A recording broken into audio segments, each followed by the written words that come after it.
Après que Thomas André ait averti Jin qu'il ne s'en sortira pas cette fois, les membres de la guilde des charognards se précipitent pour évacuer les blessés pris dans les affrontements.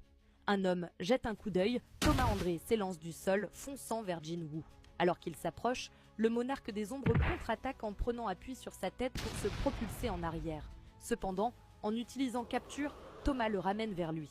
Mais en activant toucher du souverain, Jin recule son poing. Thomas se demande si Jin pense vraiment pouvoir l'affronter de front. Thomas accepte le défi. En activant le renforcement, leurs poings s'entrechoquent, provoquant un impact massif qui les projette tous les deux à travers l'entrepôt.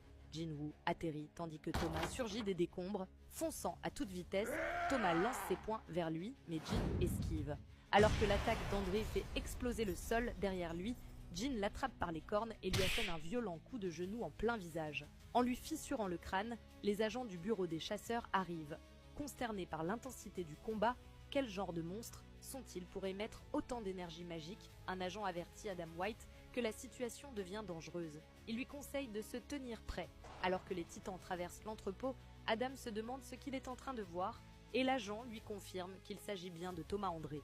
Se demandant quoi faire maintenant, Adam dit qu'ils doivent arrêter les deux combattants. Ce à quoi l'agent réplique en demandant comment il compte s'y prendre, ajoutant que Thomas est en train de se faire pulvériser par Sung Jin-woo. Se demandant comment un chasseur de type mage peut posséder une telle force et une telle vitesse, Thomas commence à douter. Pensant qu'il va perdre, il refuse d'y croire et tente de griffer Jin-woo, mais celui-ci bloque son attaque et lui assène un coup de poing. Sachant que sa force écrasante est son unique atout, Thomas hurle son nom, ordonnant à Jin de ne pas croire qu'il pourra le vaincre aussi facilement.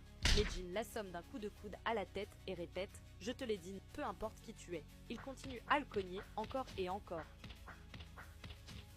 Choqué, Adam supplie Jin d'arrêter alors qu'il frappe Thomas d'une rafale de coups, brisant son armure et son esprit.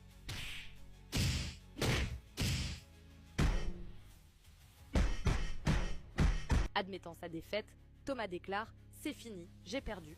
Jin arrête son poing. Adam est absolument stupéfait de voir Jin mettre Thomas dans un tel état.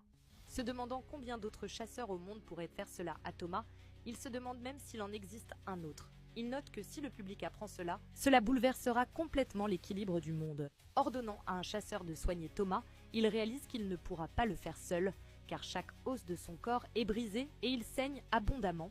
Il ne survit que parce qu'il est un chasseur de rang nation.